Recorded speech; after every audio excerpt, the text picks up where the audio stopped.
Hey, everybody. Welcome to another episode of the What If You Could podcast. And today I have a sparkling young lady over here, Lisa Copeland. And Lisa is going to fix all of us who can't date after 50. And there's a lot of us, so we need some help. So I need y'all to listen. Hi, Lisa. How are you? Hi, Gary. I'm great. It's fun being here with you already. Yay. Well, we're going to have some fun. This is going to be good. We'll make it painless except for the ankle. So I'm just going to fire off your intro and we'll get cooking. Sure, sounds good. Cool biz. Okay. Lisa Copeland is a leading internationally recognized love coach and dating expert for women over 50. She's the author of The Winning Dating Formula for Women Over 50 on Amazon. She's been seen on Huffington Post, The Wall Street Journal, Bloomberg, and Cosmopolitan, and has appeared on Dr. Phil, ABC, Fox, and Modern Prairie with Melissa Gilbert. Lisa loves inspiring and teaching women how to feel confident, empowered, and joyful dating after 50. You can get a free copy of her ebook, The Five Little Known Secrets to Finding a Quality Man, at www.findingaqualityman.com. And we'll make sure that's on the podcast link so they can go right to it from there. So, welcome, Lisa Copeland. Hi, Gary. And I just want to share something with you. My website is actually findaqualityman.com. And We'll put that on the website. that's great. I promise. I'm not worried. I trust you. Well, it's right here. I just can't read. It's Yeah, that's me. why I It's have not you. glasses on so I can see you. Like in dating, it's not you. It's me. It's right there. I just couldn't read. So, Lisa, we're the I'm so interested in this topic because your story is my story and your story is everybody's story, right? But I just have one question out the gate, only because we are the What If You Could podcast. I just asked people, I said, do you have a what if you could moment, or what if I could make everyone over 50 date happy, or what's your what if you could, if you won't mind sharing it with us? I think the biggest what if you could is what if you could see the possibilities in people that could be amazing, amazing fits for you if you could get past chemistry and initial attraction. You know, I I stun read you? I love that. And the thing is, it's funny you brought up chemistry, Hmm. because with all your amazing things that you cover in your book and your bio and your information about you, one of the things that stuck out to me was about chemistry, and it was basically why chemistry isn't the barometer for finding a long-lasting relationship. It's funny you brought that up first. I thought chemistry was the thing, baby. Well, honey, guess what? Don't call me honey, baby. It's not. So the problem with chemistry is really, oh, wait, let me back up. Men definitely have to have an initial attraction because you guys are so visual. But for women, attraction can grow. And the greatest thing you can do is to go in looking for connection versus chemistry, because chemistry is not sustainable. That hot, intense, oh, the hormones running through my body, the whatever comes up for you when you have instant attraction or chemistry with someone. And I actually had that with my second husband. And we got married in less than a year from meeting, and we did not have a sustainable relationship because the chemistry was intense, but we did not have a friendship. There were pieces, really big pieces missing. And what happens is when we go for the chemistry, we miss big clues about people, big red flags about people because we think, oh, he makes me feel so good that, yeah, he does. Your hormones feel good. That just made me think of when Harry met Sally in the deli, when Oh, that yeah. scene right there you just did. He makes me feel. I don't want to get into that, but you brought something up. I didn't mean to catch up, but you brought something up that I want you to go back to, and so it'll continue your what you were just talking about. Did you say chemistry, I mean, connection's more important than chemistry? Yeah, I What's the did. difference between connection and chemistry? Aren't they the same animal? No. All Chemistry right, now is I'll shut up. no, I love when you ask me questions. It makes me think. Um, Chemistry is, like I said, it's oxytocin being released in your body. And for example, with my second husband, I would cry when we would separate because that chemistry can create an addiction to each other. And the chemistry can blind you thinking you if someone is trustable when they aren't necessarily trustable. They just make you have butterflies. Connection, on the other hand, is what sustains a relationship because chemistry is the bonding, falling in love part. That's not being in love. The being in love is the connection that you create over time. And that's why when people say, "Oh, I know if he or she is the one the second I sit down with them." No, you don't. You just know if your body's going ding a ding a ding. You don't know anything at that point. Your That's butterflies are completely messed up your head. Or that's for a guy, his little brain's singing for his big brain, and he doesn't have a clue what's going on. Oh, so true. But, I had a client, she met her guy. She had just moved to a city, she started dating, and she thought he was the biggest dud in the world. I mean, just boring, you know? Because truthfully, people expect first dates to be the most amazing thing in the world. They're hard. You have to find a connection, and truthfully, I think a second date is even harder because you have to go to a deeper another connection level. But anyway, so they were on this date, and she's like ready to snooze out. But he said, "You're new to the city. Tell you what, let's just be friends, and I'm going to show you the city. You'll have someone to hang out with." So they started hanging out. It started once a week. It went to twice a week. It went to three times a week. Well, guess what? They're married today because they created a connection. And the guy who was a dud was not really a dud. He just wasn't that great on the first date. And as she got to know him, that chemistry grew. And by the time he kissed her 3 months in, because they were both feeling the attraction then, and they had that friendship, then they ended up, like I said, just recently getting married. And that's how we pass up good people for us because we're not creating a connection.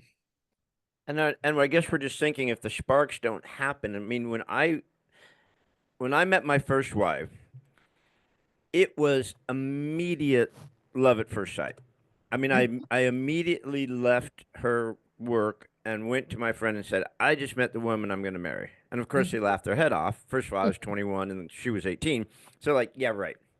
But I just knew. I mean, I just knew in my heart I was going to marry her. And we were together for 28 years until, mhm. cancer took her. But then again, Different when I was story. dating and I met someone and it's like, whoa, fireworks and all this stuff, it was not the same, right? I Right. mean, the fireworks were there and the chemistry, what I thought was chemistry was there, but you're right, the connection wasn't there. When we were young, we hung out with people. We weren't going on a first date trying to figure out if they were the one.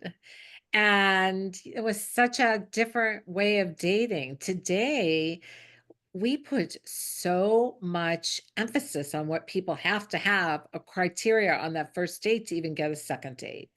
And it's not really fair. Hang out, be friends, see if there's something there. Or you want to take it further than just friends from the beginning. That's okay too, but give people a chance. I think that's the biggest problem we have. I think that's why people are so frustrated and irritated with dating because the other part is you're going online and especially the apps, Bumble, Tinder, Hinge, it's all about looks. And that's not a person necessarily just because they look good doesn't mean they're great for you, as you just described, when you were out there dating. So, yeah, it's a different game. Do you think because we're in such an instant gratification society that everything has to happen instantly. Texts, emails, microwaves. I mean, everything has to happen instantly. That we feel the same way about relationships, and people stop dating and stop looking when they get to our age because they're just it's not happening immediately, and we're just so conditioned for instant gratification. Yes, I do think that's true. I think it's a real problem. And that's why we have these huge expectations on dates that someone's got to prove they're the one or we'll never see them again. I always tell my clients, go out and with the intention of just meeting someone new and interesting. See if you can find out three good things about them because what we have a tendency to do is protect ourselves because we're afraid we may fail again. I mean, you were a widower, but especially with divorce, people are afraid of failing again. And so, because they're afraid of failing, they go into that date and they are looking for bad stuff from minute one. Oh, his shirt doesn't match right his pants, or oh, he doesn't have great teeth. I always tell clients, get over the teeth. I mean, really bad teeth are bad, but teeth are fixable. It's you, your teeth are fine. It's personality. It's people's personality traits that are the real issue. Just because they have good teeth or just because they have great clothes, they could be really not nice people underneath. They could be nice people too. But, I, I want to go to the show on Netflix, Later Dater. Did you see the Mm-mm. show? Okay, it was about people over 50 finding love. And first of all, they had a really young dating coach on there who was pregnant. It's like I thought Oops. that was that was kind of funny. No, she was pregnant. She gave him some okay advice. Yes, she did. But she doesn't understand the issues over 50. Everyone's bodies are different. Everyone's what they're coming with way more baggage than they did when they were young. But anyway, so these people on there, they're number one, it's such a falsehood about who's out there because these are people that, number one, who are very successful, fairly wealthy, had had plastic surgery done, a lot of Hollywood makeup. That's all these shows, even the Golden Bachelorette, too. It's unrealistic stuff. Like, who the freak dates through all of Hollywood and could go home and make that work after a week? These are like big dates. I don't want to date anyone in Hollywood, let alone everyone in Well, no, Hollywood. they gather people from around the country, but it's Oh, filmed, I think, in Hollywood. It's filmed somewhere where they create these dates that nobody goes on dates like these in real life. I mean, whew, the fireworks go up, but yeah, we don't fly to Switzerland to go in a hot air balloon on our first date. All right. yeah, It nobody does that. doesn't happen. Or, what are the bikes you go out on in the desert? What are those called? You go out or little trucky things, or you could tell such a girl. Well, they're on those too. But anyway, all right, later daters. So they're asking them, what is it that you want? So not one person was talking about a value. This one woman says he has to have great lips and he has to be super ripped and he has to have these muscles that I can squeeze. Not one iota of this is going to be a long lasting thing. As people age, we change. Nobody in their 80s is ripped. I mean, they may have pretty good muscles, but everything, gravity takes its toll, even if you have great muscles. So, what I'm saying is they showed this fake show of what people were looking for that was just not relevant to what's going to create a relationship. They had to have that chemistry versus the connection. What is going to connect you? And the biggest thing that's going to connect you are your values, that you share values. Yeah, I agree with that, 100%. And I think, you know, I dated 3 times after my initial crash and burn. Right after my wife passed, I met a girl like within a couple months and then got engaged. Ah, the world was horrified. They're like, "What are you both doing?" So, of course, that was a crash and burn mission, but we're still friends. I still adore her. Um, so when I went out dating, I found that people, the gals that I was dating, were pretty wounded, massively had their guard up. And because I didn't have a clue about dating, I was just myself. I'm just like, la, la, la. I'm just my stupid self having fun. And they didn't know how to handle that. Like, wait a minute, you're being kind of real right now. And I'm like, well, isn't that what we're supposed to do? But it was like there were so many walls built up. There were so many crash and burn missions that it was just so hard for someone to just relax and talk to you. Absolutely. That's why I tell clients go out and meet someone new and interesting. I also send them out with a list called 35 best first date questions. Whoa, Because whoa, whoa, wait, what's that? What is that? 35 best first date questions. Wait a And minute. So you nine, guys are cheating. You can't do that. yeah, I can. You're And loading them up. I'm going to Do tell you you why. give the guys the answers, or do we have to come up with them? No, no, I'll tell you about it in a second. But I also give them 9 exit strategies. I'll tell you that in a second. But the reason I give them first date questions is because most people go on a date and they go, okay, so how old are you? Do you have kids? Do you have grandkids? Where'd you go to school? Like, did you see how your eyes just rolled? Because you've Uh, experienced that. It's boring. It's totally boring. So, what I suggest, because this creates connection, is asking questions of shared history. Like, I could say, Gary, what was your favorite TV show growing up? Like, what would you say to me? What if I said to you, what was your favorite TV show? it would either be All in the Family or the Cara Burnett Show. You liked those when you were young? I'm old.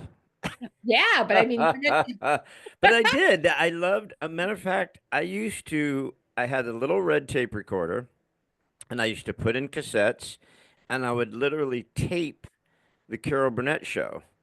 And through the week, I would listen to the recording, even though it was just a tape and a lot of their gags were sight gags, because they were so funny. I loved Carol Burnett. And I did that with All in the Family. I did it to MASH. I loved those shows. I loved to okay. laugh.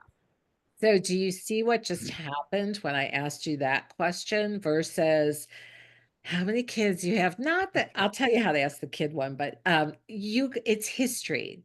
Like I think about on Friday nights when I was growing up, I think Gomer Pyle was on and then all these shows. But what happens is you start sharing history. Like what games did you play or what toys or where'd your family go? Things like that. You shared history that that person sitting across from you can relate to and that creates more of a connection as well. And you can also tell people's values from some of this stuff as well, like what their families were like. But you have to be careful of telling stories based on how you're interpreting what you're saying. Like I liked All in the Family because Archie was racist and hated black people. That's probably not a great opener, right? So, Yeah. but the other thing I like about that question, and I don't anticipate ever dating again, but if I did, I think what you did is make me go to a happy place. You made me go to a comfortable, like, oh, I used to feel so good watching those things, and now you brought back this feeling of feeling good, which is a nice way to make someone feel instead of cornered and uncomfortable or like rolling my eyes, like, ugh, if I get asked that one more time, I'm going to throw up. So that was nice too. It felt good to go back. Versus why are you single? I can't believe you're not on, you're not with someone or these questions that you can find out over time. But you could talk about it in other ways that do bring you made the best point, and that is the warmth. And then when you feel warmth sharing your stories, you feel warmer about that person. Whereas it's so hard to feel that warmth when you're getting a resume thrown at you to see, okay, check, check, check, check. So I also send them with 9 exit strategies. And this is because of something that Wait, happened. wait, wait, To wait. me. Did you say exit strategy? I did. Which is probably more crucial than the 35 questions, actually. Because But how the hell do I get out of here? I remember I came up with these because I remembered, having a date where I didn't know how to get out of it. That was before I was a dating coach. And then as I became a dating coach, these are tools that help women, number one, anybody feel empowered. They're honoring themselves as well, because especially women, we have a tendency to sit and let some boring guy drone on. Sorry. You know, or some guy who's not the right guy for us. We don't know how to get out of it. All right. So this guy, we had a great phone conversation. We met online. He was so funny, so nice. I was really excited to meet him. And we were going to meet at Barnes and Noble just for a cup of coffee, which is a great way to start a date, by the way, because it's easier to get out of, or it's quicker versus if you get into a meal for a first date. Yeah, your face is your face says, "You can do a meal." I've done that too. I've done it all. But anyway, that's why I can help women because, I've done it all. I know how they feel, I know where they are, and I just wanna help them feel from a place of, like I said, honoring themselves and feeling empowered because we give away our power. Women have a tendency to do that. So, all right, well, I'm at Barnes& and Noble. I don't see this guy at all. And then I pick up my phone, I call him, and I see someone coming in the door who is, like, over pretty close to 400 pounds. Now, his picture was this, you know, really nice looking guy. 400 pounds with a brown bag in his hand. And I Now always I'm scared. Now I'm scared. and What the hell's in the brown bag? his CPAP, because the office above this, where this Barnes& and Noble was, he was gonna get something replaced. Leave it in the box. Also, he had, like, plumber's pants on, where when they bend over, you see their, butt crack. Just say no to crack, buddy. Say no to crack. And the So first right off the bat, you're like, I'm in love. I'm in love. Yeah. I'm going, "Oh my god." And I was at that place always in my life where I didn't wanna, I wasn't honoring myself. I would have stuck around. I go, "No. Grow a pair, Lisa, and get out of this." Oh, and the first words out of his mouth were his dog has fleas, and I'm thinking, "His dog has fleas. I have a dog at home." Ooh. And you Ooh. know the dog sleeps in the bed with him. Ah, I'm So freaking out already. so we're getting the tea or coffee. I said, "I'm so sorry. I have to tell you, while I was waiting, I got a call. I have a client that needs help because I was in a different I was a photographer back in the day. They need to look at their pictures right away, and I've got to get back. And so I am like counting seconds to finish that cup of tea. And I go, okay, I got to go now. See you. And he said, oh, would you go out again? I said, I don't think so. This was such a winner. Let's do it again.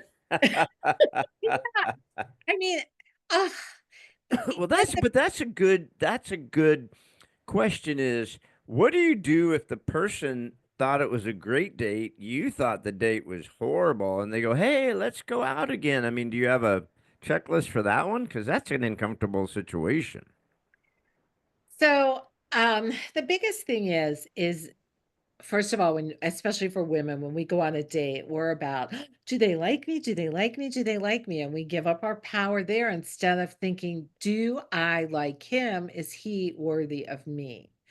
And you could be very kind. The key is to be kind. I always call Pay It Forward. Did you remember the movie Pay It Forward? Did you ever see that? Great movie. I tell women, be nice to these guys. They get rejected 1,000 times more than you do. And when you're nice, they're going to pay that forward to some other woman versus blasting her because we could be pretty abusive to each other in this dating world, and just we do things we wouldn't do to people we know.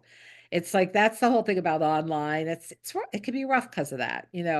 We think, oh, they don't know me. I can say whatever I want. So anyway, you could just say, I so appreciate you asking. I feel we're not a romantic match, but I wish you well on your journey. Or you can say, if you like them, but not a romantic match, I had a nice time, but I feel we're not a match. What would you think about being friends? Because it's really good for each sex to be around the opposite sex. And over 50, it's a great time to make friends of the opposite sex, especially when you're not dating.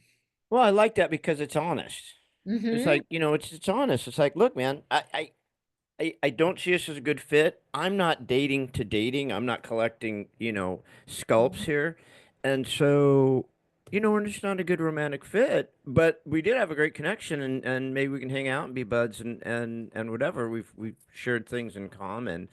I did go on a dating app. My friend said, Gary, you got to get back in the saddle. I'm like, April just died. They're like, yeah, yeah, yeah, but she was sick for a long time.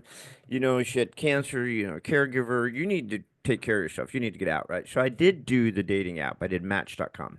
Hmm. And I had two dates. I had one date, a glass of wine with someone, and then the second date was a gal I ended up getting engaged to. And Oh, that but one you talked about earlier. Yeah, yeah, yeah, okay. and so but it was funny because they both told me, and friends later told me, I enjoyed my time on Match. I reached out to a bunch of gals. They reached out to me. I had a really sweet gal from Newport Beach. Never met her or anything, but she said, you seem like a really nice guy. We're not a match at all, but can I help you with your bio?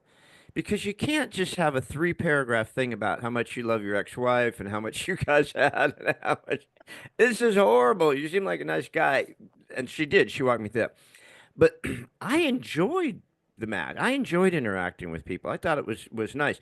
But every girl I talked to, man, they were all like, "This is a nightmare. I can't wait to get off of this dating app. I hate it." And I didn't really see that.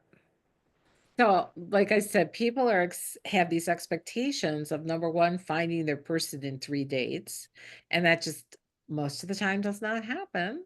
Number two, they want to figure it all out, like you talked about earlier, the instant gratification because they want to be done, versus this mindset of this is a journey. Yes, we all want to be at the destination at the end, but if you can see it as a journey of meeting new and interesting people that could be friends along the way, that's a lot better way to go into it versus, "Oh, I've gone on 10 dates and not one's the person." That will take you out.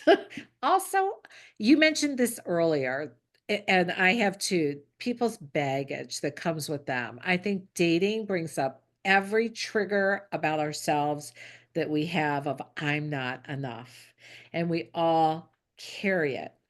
And one of the things I also tell my clients is when you think you like a guy, which again, don't go on a date. Do I like him?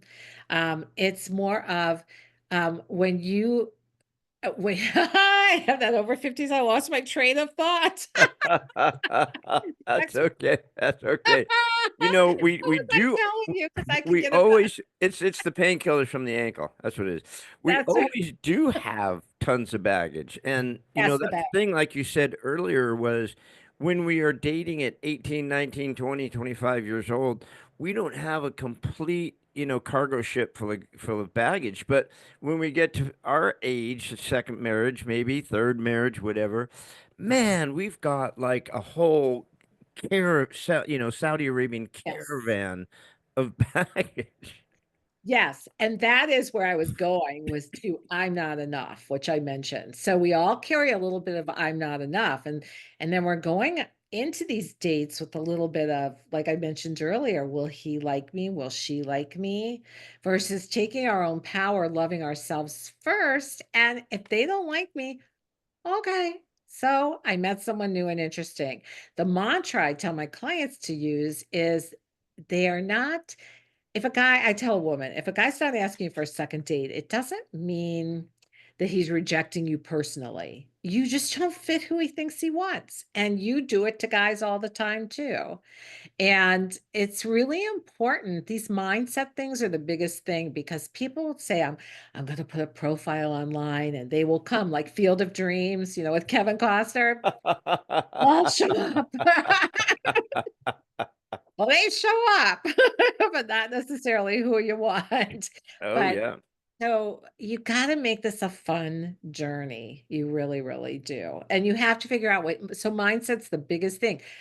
Your profile's fine, but if you're not feeling that you're enough and you feel this expectation of they have to be the one on a date, you're just setting yourself up for Failure after failure after failure. So, like I said earlier, also find three good things out about someone. Make that your mission on a date versus check mark, check mark, check mark, that kind of thing.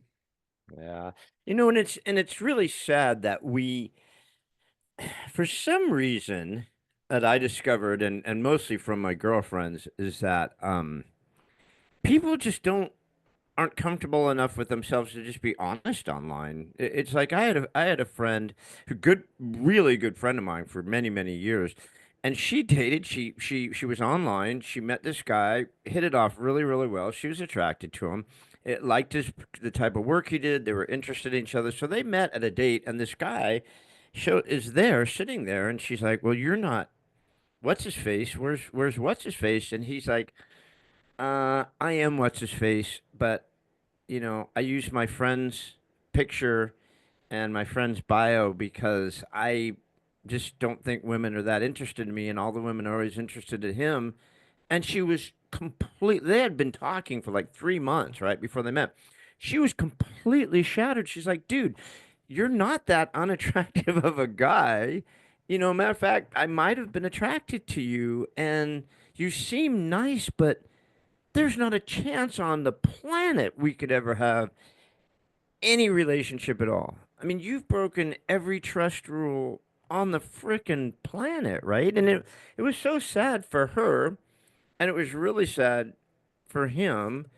And why do people do that? I was just always shocked that people would tell me, "Yeah, they showed up and they were like, like you said." And I'm like, "Why? Why do we do that?" That's the I'm not enough. And that's why I say you were right when you said you showed up on dates and people were shocked you showed up on dates as your true self. You do have to be yourself. It's if you're not, you don't want to have to constantly change and be a pretzel trying to hold up some facade that is not you. And if you lie about one thing, people will say you're going to lie about other stuff if it was easy for you to do that. And that includes age. And I encourage clients, you need to do your real age. I know it's a whole algorithm thing that people get hooked into, or algorithm, I'm sorry, algorithm of the dating It sites. worked for me. I was totally with you. I was like, yeah, it made sense to me. The algorithms, but I did have a client that insisted on lying about her age. I said, "Well, you need to tell them. I mean, okay, I don't encourage you to do that, but if you're going to do this, you have to tell them on the first or second date. You absolutely have to." Some guys were okay with it, some guys were not okay with it. It can go both ways. But I want to share something really important there about another problem with online dating sites is, well, let me put it in a thing that happened to me when I first started dating after my first marriage, which was 24 years ended. So I didn't know what I was doing. That was, I went online, I was clueless. So I go online and I'm talking to this guy and I'm thinking, oh my God, am I going to be the next Mrs. Joe Blow? Whatever. I could do the wedding dress and the wedding. I'm painting all these ridiculous pictures in my head. But what happens to us is we go online, we see someone's picture, we read, women read the profile, guys kind of iffy about that. But we read the profile and then we create a story about them. And then the person that shows up does not match our story. They match their profile, they don't match our interpretation of their story. And then we think, liar, liar, like that. But it was our story, not their story. Why are you mad at me? I didn't do it. Well, it's like, so we create a problem there too, because we're making up stories about who people are when you really have no idea other than you like the way they looked or you like something in their profile. So you have to be really, really careful about that because that'll take you out too. All these things we're talking about are what make online dating so exhausting for people because they're fighting their little gremlins of I'm not enough. They're worried, will someone like me? They're afraid to try something that they may fail again. And all of this is exhausting then. It becomes exhausting and they quit. Yeah, I had, like I said, in my two dates, um, both gals said, I feel like I'm dating your wife. I feel like your wife is here. Third You person. know, stop talking about your wife. I'm like, she just died like, a month ago. What am I going to do? I have no clue what I'm doing. Um, so in your books, I'd like to talk to your book about your book. Again, the book is The Winning Dating Formula for Women Over 50. Now, Yep. in mymatch.com, I think at the time I think I was 52. That sounds about right because I'm 62. I think I was 52. So I put in there from 45 to 65 It's in my great. dating range, right? Mhm. Because I'm like, I'm not going under 45, right? I really don't want to do that. And I don't really had it. I didn't really have a cap, but I figured, well, I'll just put 65, whatever. Um, so since you seem to be focused on women after 50, what do they put? I mean, since you were talking about age and stuff, I mean, are people still real hung up on age? Well, you are an exception to the rule. A lot of men will come out into the dating world and they're in their 50s and 60s and they'll want to date a 20-year-old, which is like some of them dating their granddaughter, no, their daughter. Okay, I just had someone write to me on my YouTube channel because I had talked about this in the video and was very kind and he said, "Yep, he tried it and realized he had absolutely nothing in common with someone that young. And he came back to his own age, that it was so much better. So I think men are more prone to dating younger in the beginning because they think, oh, I want some eye candy or it'll make me feel young or whatever. I think women, actually, a lot of younger men uh, are dating women that are older than them. I have a client, she married a guy that was 10 years younger than her. At first, it was really hard for her. She's going, "Why does he want me as 10 years older than him?" So, I mean, that's become a real trend. Unfortunately, some of them, just like with women, can be the men. Some can be sugar mama, sugar daddy kinds of things, but also men are interested. I tell my clients 5 years below, five plus, up to five plus, whatever their level is above. Because again, it goes back to history and sharing history. My kids know different songs than I would know. Why would I want to date someone that we don't live in the same world, the same If realm? if I took a gal out for a cup of coffee and she didn't know who Led Zeppelin was, it's over. I'm not even going to use a script. I'm just Right. like, dude, I'm leaving. All right. Right, right. And you wouldn't know who No, I uh wouldn't. You can name, don't go past like Elton John or I won't, or don't go past like, yeah, don't go. no, Yeah. they grew up with like Backstreet Boys, and I can't even No, that's just some of- and stop it. it's like, Stop that nonsense. That's not music. Yeah, stop all of that nonsense. no, we Um, a good what do rock and you roll. do? What do you do? Because we're blowing through this time right here. And I've just you've exposed me to so many things here. What do we do, or how do gals who are in menopause? How do Mhm. how do because I married a woman smack in the heart of menopause, right? And so Really love her my then. wife didn't make it to menopause. My Yeah. wife passed at 46, right? So it's like I don't know what menopause is. The women I were dating, although we had been intimate, it didn't seem to be a big detriment, right? But my wife, like, I just roast marshmallows on her, or I fry bacon when she's, I mean, so it's got to be really intimidated for women. It's got to be hard to just go, I'm going through all this stuff and I'm trying to date. I don't even know where to go with this. It's got to be really tough. I can remember going on a date and having hot flashes. And I remember I was with some guy and I used to get hot from here up. That was all. And I grabbed a menu and I'm like, I just have to be kind of humorous about it. But in this age group also, there is sexual dysfunction on both sides of both sides. And people, it's a redefining what intimacy looks like. It's very hard for men, when things don't work quite right. Or not. Yeah. It's that's why I said when things don't work quite right. And then it's also hard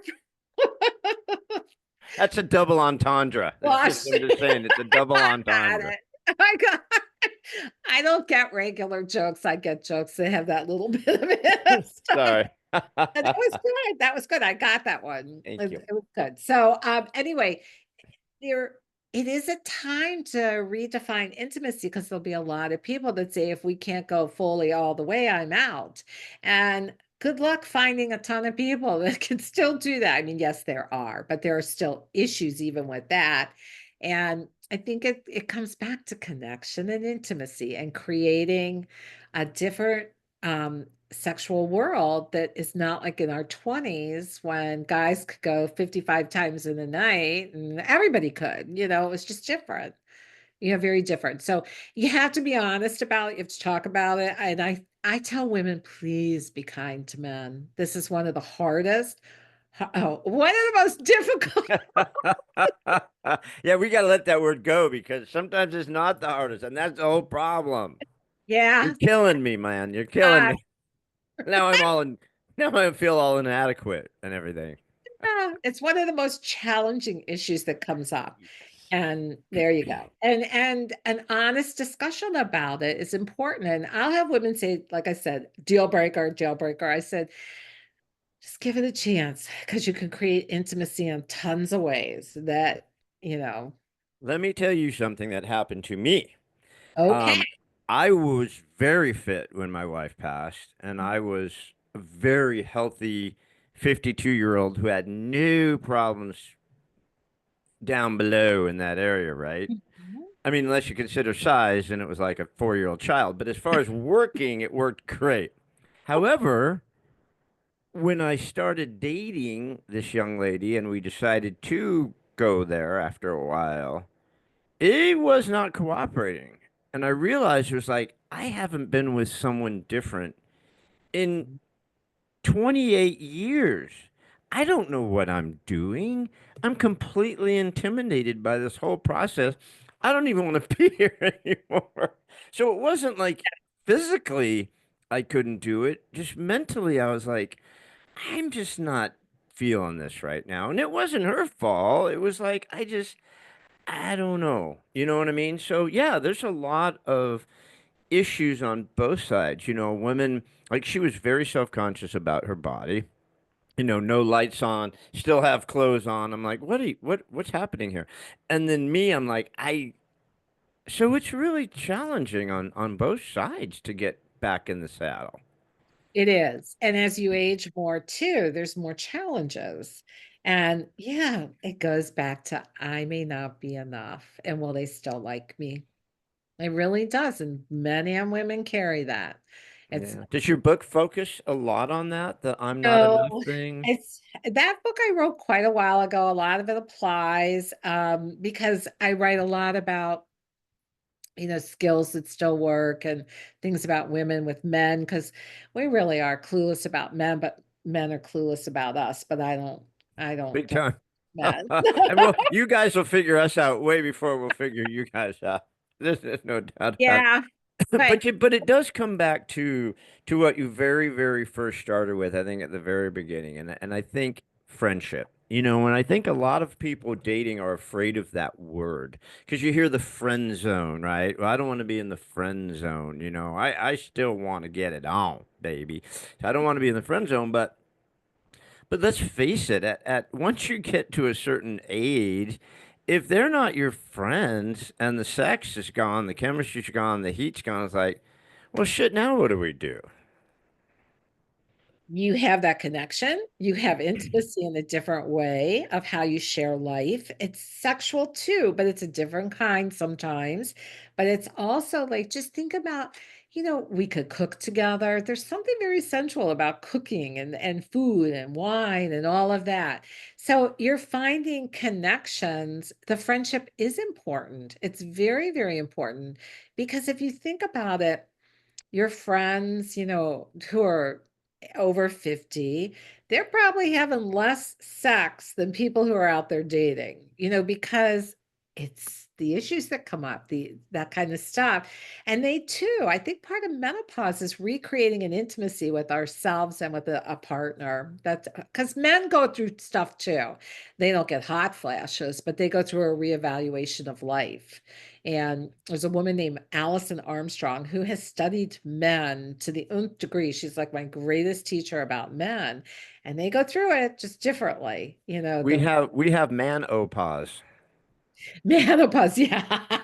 We do. I mean, our emotions get weird. We start thinking about retirement. Do we do enough? Do we save enough? What am I gonna do here? What am I gonna do there? The schmecky's not working as good as it was. I'm holding the grandbaby and my shoulder hurts. I mean, we go through all sorts of stuff. We're not the supermen we used to be, but no, the friendship's super important. I mean, my wife and I, before she passed, we were best friends. I mean, people would ask us out. We're like, no, we want to hang out. Like, that's weird. No, we just want to. We like our company, and the gal I'm with now. I mean, that was the main thing. We have so much in common. We believe the same beliefs. We have the same values. We work out together. We scuba together. We golf together. You know, eh, we just we have a lot of the same. So it got us over that hump, and we both decided, we're not going to be intimate for 4 months. See, you've never made it past the first hour, and I make it to at least the second date. But so let's try to go 4 months without going there.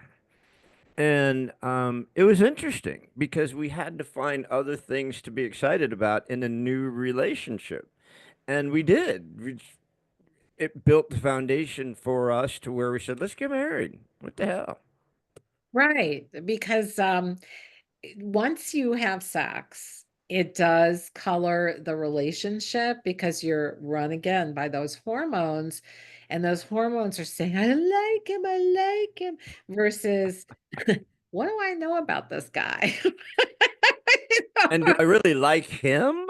Or do Right. I like how he makes me feel in the sack? Or Because am those I are two lustful? completely separate That's things.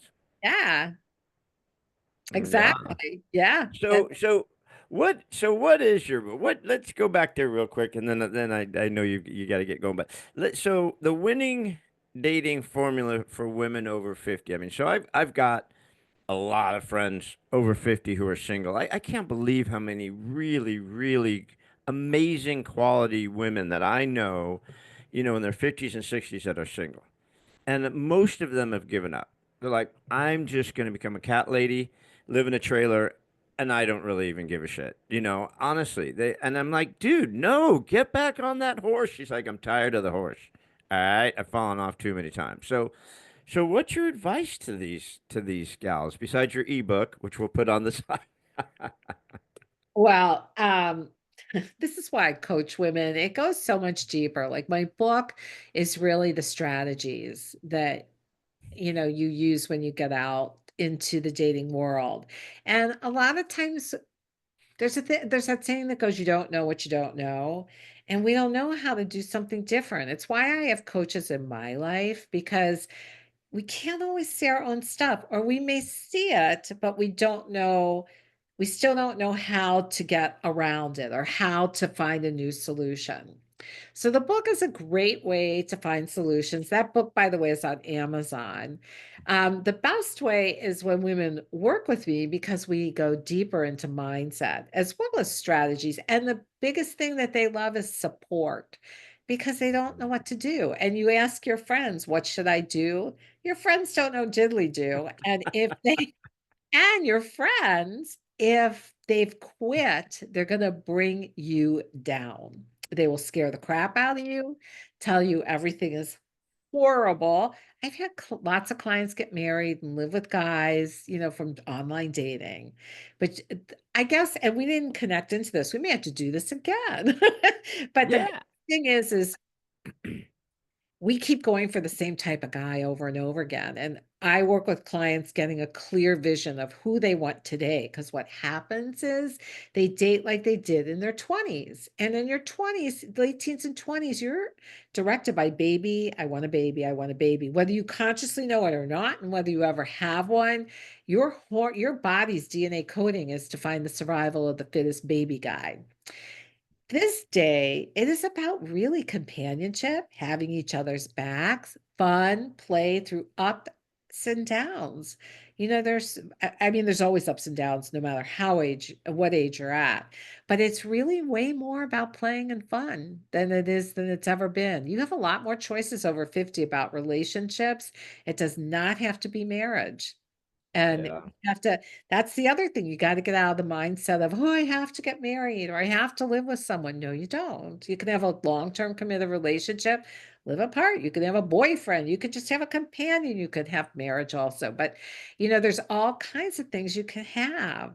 And so it's really, like I said earlier, it's about possibilities. So anyway, most women go back to men too. They have a type. They'll go in a restaurant and they'll go, oh, that guy's my type. How do you know that? For how he looks. And it's about changing your old type into what's going to suit your life today as you're going to age.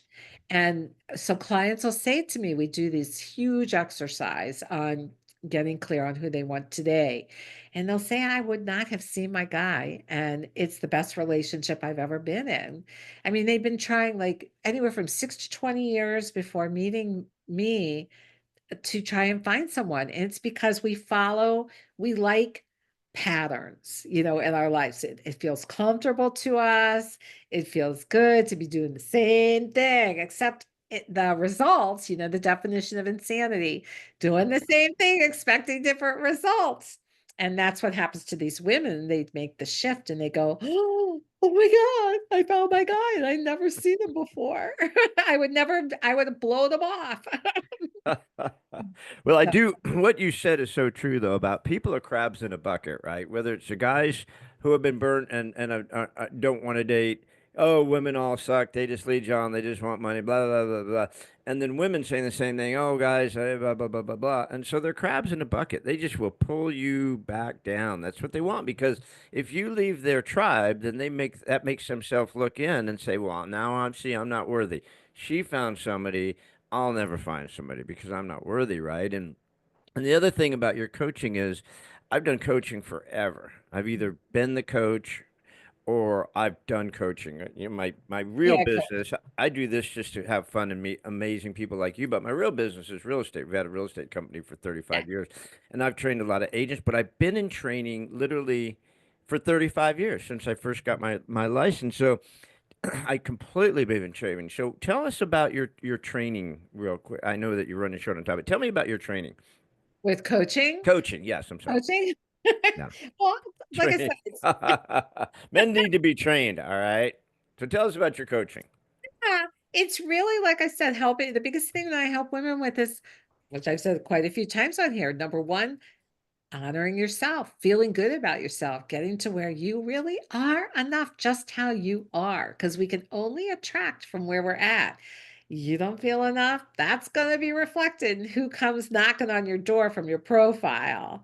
The other thing is helping women understand men. Huge, because we think men are all about mushy gushy feelings. I have women say to me, oh, I want a man who will tell me his feelings. I said, okay, you show them to me, because men are really about actions. I mean, because a lot of times for us, we tell our feelings because we need to.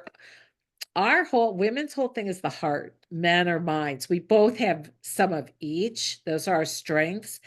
But when you're coming together, you were probably looking for a woman whose life you could make a little bit easier, who you felt would let you give to her. And we're actually really looking back to the DNA coding of caveman days, someone that makes us feel safe. That's why women like tall men. They think, oh, he's safe. Well, the short guy could be the safe one. Get over it. No, I'm 4'9", so it took a lot. My current wife is wants the big It's a 6 foot tall guy with a 32-inch waist and a 44-inch chest and muscles and all that stuff. I'm not that guy. All right. So it took 175 relationships and 180 crash and burn missions for her to say, maybe I should try something different. That's right. All That's right. And having a coach that you could bounce stuff off of and say, why aren't these working? And you could say, like you said earlier, you're going after the same guys and you're having the same results. And that's the definition of insanity. You've got to change what you really want. Yeah. I mean, and that's how you right. coach them through that, I imagine.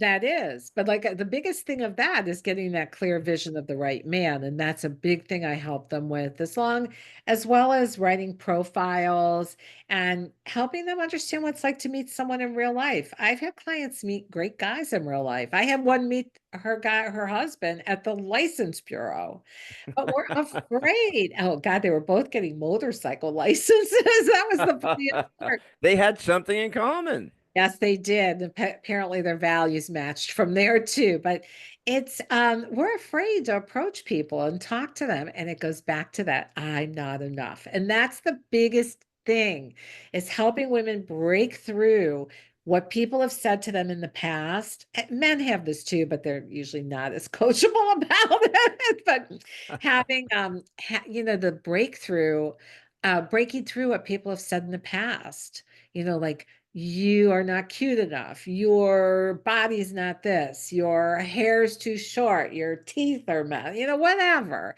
And we take it in as if that is God speaking, instead of like, I am amazing just the way I am. And that takes work for women to really do that. It really is hard because we feel rejection so strongly.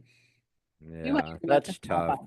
Mhm. That's tough, kiddo, because we all want to be with someone. We all want to have a partner. We all want to be in a relationship. We all want to be loved. We want to have someone we can talk to, and just someone to connect with.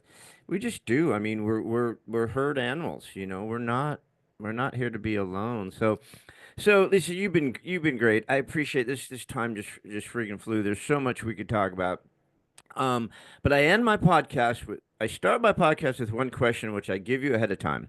But I end my podcast with one question don't give ahead of time. And it's very simple. It's not a tough question.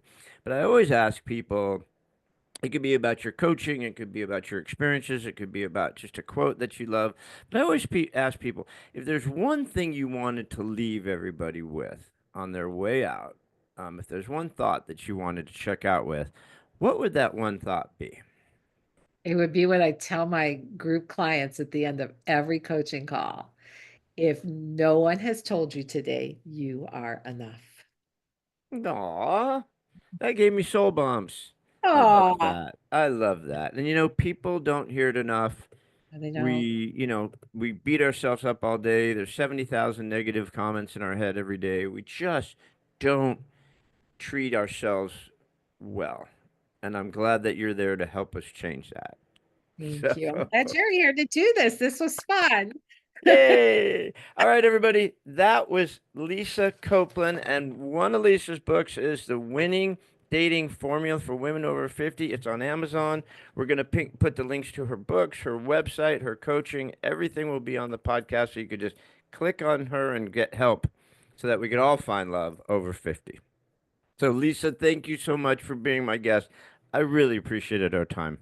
It was fun. Thank you. Yeah. Thanks, everybody. I'll see you on the next episode of the What If You Could podcast. See you on the other side. Bye. All right. That was it. That went fast. Yeah, that did go fast. I looked up and I'm like, oh my God, it's 3:31. So thank you. And if you had been my client, I would have told you, sorry, I need a mint. Okay.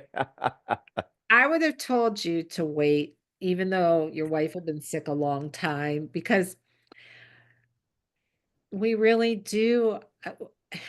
You're still holding on to that energy. Three were in the room all the time for a long time. Um, but I understand what your friends are saying, but they don't understand. They just don't understand. They think they're doing it in your best interest, and you needed some time still to heal, probably. Hmm. It's taken me 10 years. She passed away December 8th, 2014. It's been 10 years. My current wife has been very accepting of April. The first gal I was with was actually jealous of April. She didn't like her, didn't want anything to do with her. The boys couldn't take to this gal. So yeah, it takes a lot of time. You know, you don't end a 28-year marriage with your best friend who dies of a brutal cancer for 2 years, and it goes away. So I've been deep into grief work. I'm now a grief counselor. um, it just takes time, and I didn't give myself this time. And then I got cancer. So I told my current wife, we're getting a divorce. And she's like, why? I'm like, because you are not a caretaker. You don't know how to be a caretaker. And I don't want you to go through what I went through. I don't know how bad this is going to get, but if it's going to get like April's, trust me, you're not going to handle this, right? And if you leave now before we announce the cancer and let everyone know, then you're okay. It was just a life change. We got a divorce. You've been married 3 times. You're used to it. But if you leave when shit hits the fan, right? When you leave when I'm real sick and you just can't handle it anymore and you can't be a caregiver and you're having affairs and stuff, that is going to eat you alive for the rest of your life, right? So I said, leave now. But she stuck around, and luckily my cancer was really, really mild for cancer as far as cancer goes, and we made it through. But yeah, I didn't want her to be there for the cancer. I'm glad you're okay. And that's an interesting story. You should tell on your podcast if you have Haven't gone there yet, but I will. it. All right, All my right, friend. Well, I can I'm gonna stand that. download. I'm gonna download this. I'm gonna email you this raw copy, and then I send it to my people, and they put the opening, the closing, and they put all your stuff on there. So I'll make sure that you get the input form, so we have all your links, so we don't mess that up. And then this was a lot of fun. I really appreciate it. Gary, thank you. If you ever want to do a part two, just reach out. Can't wait. I'll die anytime. You let me know. All right. uh, Anytime for you, and I love your bookshelves. Thank you so much. Talk to you soon. Thank you. Bye.